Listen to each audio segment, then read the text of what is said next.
Well, hello. Welcome to Quilts and Other Happy Accidents. I'm Sherri.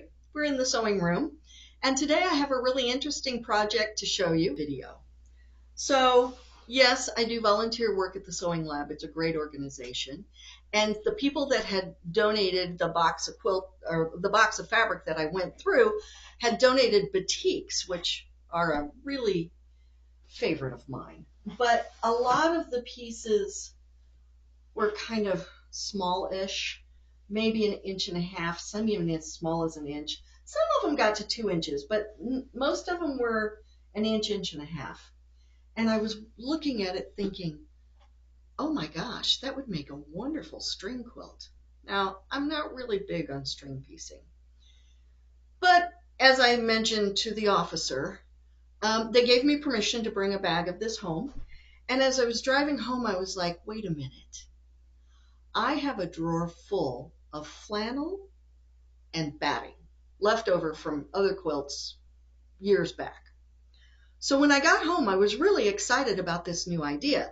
Now, it's probably not a new idea. Probably somebody out there has done it.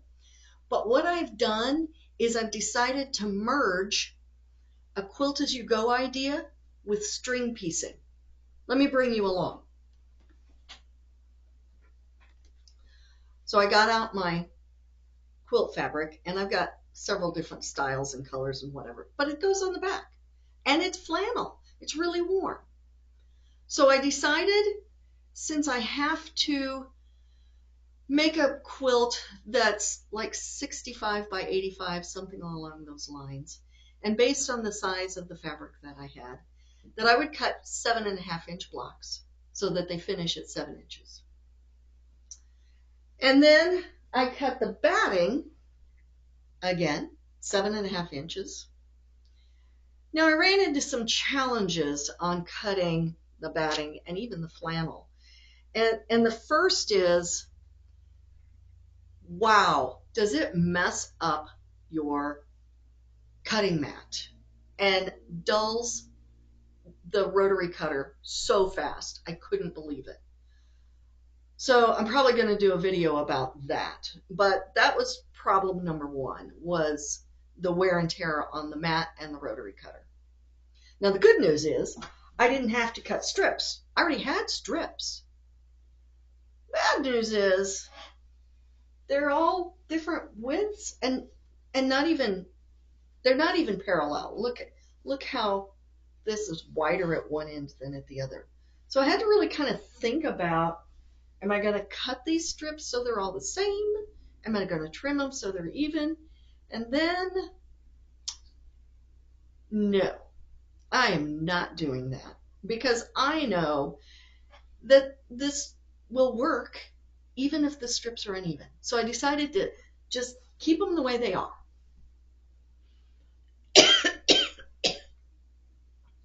There's a lot of lint in fabric.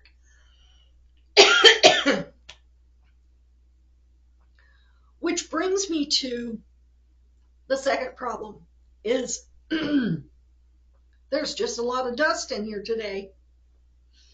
But I wanted to show you what I did. And I've made a few blocks. Excuse me. And the first thing that I noticed was that flannel stretches and distorts, but batting really stretches and distorts. Look how much I had the batting over here. Now, of course, I just put it down and sewed it. I didn't pin it. I didn't mark the center of the block. I eyeballed it. But I thought, I'm going to have to trim it, of course, but there's no reason I have to be sloppy about this. So instead, I used my quilt clips and the batting and lined them up and stabilized it to hopefully keep the batting from shifting too far. And so on the very next block, it made just such a huge difference to have used the clips to stabilize the batting and the flannel together, that look how much neater this is. There's hardly any stretch. There's a little bit. Of course, I expect to have to trim some, but I just feel like it was neater and the flannel stayed flatter. So I think it's important, even if you're making a charity quilt, if you're making a quilt for anybody, if you're putting your time and your energy into it, do a nice job, right? All right,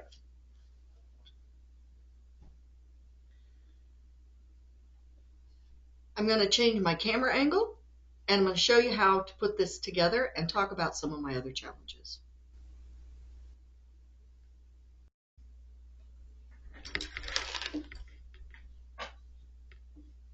So I have this pretty piece of flannel that I'm going to use, and it shows up a little better probably than some of the beiges and the solid color flannel I have. So here's what I discovered. I use these quilt clips, which are handy little gadgets. I mean, whoever thought of this really should get an award. I know it's only just a clothespin, basically modified to help out quilters, but do you see what I mean about the way the flannel kind of puckers and moves around? So I'm going to smooth this out and then make sure the batting is down. And I'm even going to put a few over here. Now, I'm not going clip crazy, but it really does help quite a lot. Now, I'm just going to eyeball the center of this block, and I'm going to randomly grab two pieces of my batik. Now, I don't know about you guys, but I can convince myself of just about anything. And I'm pretty sure I can tell the front from the back on batiks. Sometimes it's true, sometimes it's not, but it's my quilt space, so today it's true. So we're just going to eyeball this and put it on the sewing machine.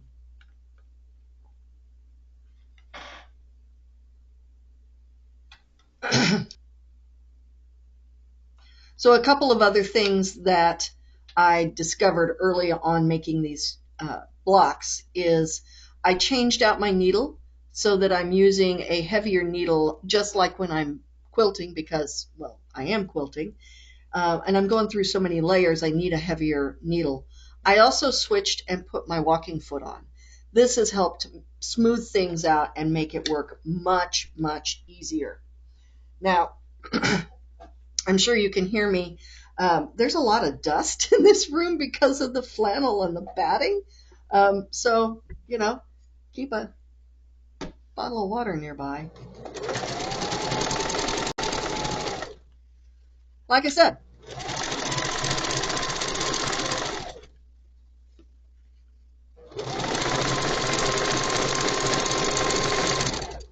just eyeballing the center so that I can just get this quilt started. Or this block started, rather. Pardon me. I'm going to get my needle up. Trim my ends here. And I don't know if you saw my strange things in the sewing room, but this is my tool that I used when I was putting up some wallpaper. And I discovered that this tool actually works better than finger pressing. It doesn't stretch the batting or the fabric quite as much. Then you just grab another piece of fabric. And I do try to go with different colors so that there's a lot of contrast. It's more interesting if there's more contrast. And you can see one edge of this is pinked. So try to line that up. It doesn't have to be a perfect 1/4 inch seam, but neatness does count.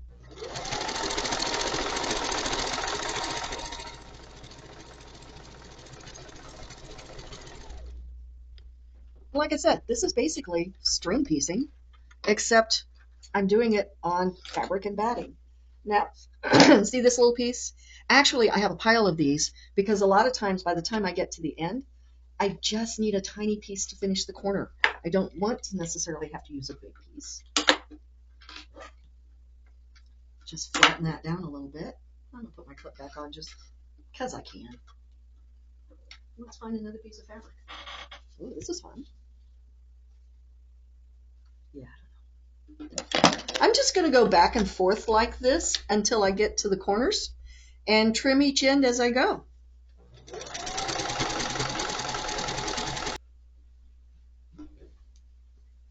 I've put several pieces on this block, and as you can see, as I got closer and closer to the end, I got a little more distortion, not unexpected, but I also got to this very tiny little corner, and I don't know if I needed to put this little piece on here or not, but I'd rather have it there and trim it off so that I'm sure that the block will square up nicely and I won't have to worry about the batting showing through when I put all these blocks together. Let me show you how this works. Just finish up this other side.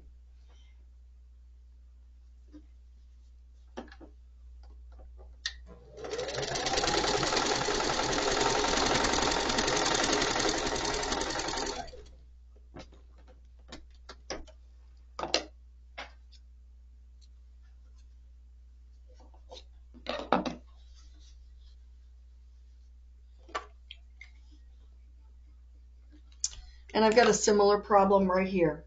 See, this is just a little too much to think I'm going to be able to capture. So these little bitty pieces that I've saved off on the side, this is where they come in really handy. That way I've just got to add a little bit to the corner.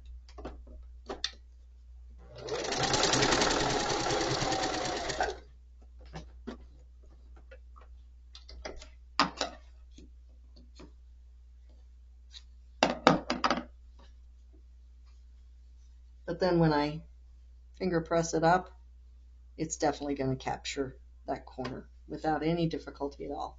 Isn't that a fun block? I've made several more. Let's go over to the design board and show you what I've got so far. Well, as you can see, this is a really fun block. And see what I mean about the different sizes of these strips? It doesn't even matter. Some of them are pretty close to the same size, and then I've got a few that are really tiny. But I needed them because I needed to get to all the way to the corner, right? And such a beautiful variety of colors. I think it works well. A couple other things to think about if you decide to do this block. There is a lot of dust in my room here, and even though I'm vacuuming regularly and cleaning regularly, my machine is getting really dusty as well. Now, the owner's manual to my machine says to clean it and oil it every 8 hours of sewing. Well, I'm not sure I'm actually waiting that long because the feed dogs are getting really full of lint, and there's getting to be a lot of lint around the bobbin. So check your owner's manual and think about cleaning a little more regularly than you would otherwise. The other thing is, I have another quilt I really want to get going on, so I think this is a project I may come back and visit from time to time, but not finish it all today. So when I cut the back blocks, the box for the back, and the batting, I made a little note here of how many blocks I have. Now I only need 2 more blocks for the backing, but I'm going to need like 25 more blocks for the batting. But that's okay because I've got it all here. It's labeled. I don't have to think about it again. I just know that when I get to that many blocks, I'm done. It does keep it organized, and that way I can take it and move it out of the way as I'm getting ready to work on other projects. I hope you've enjoyed this video. I've had a great time making this block. I'm really excited about this one. Please give me a thumbs up, subscribe, tell your friends. Thanks so much. Have a great day.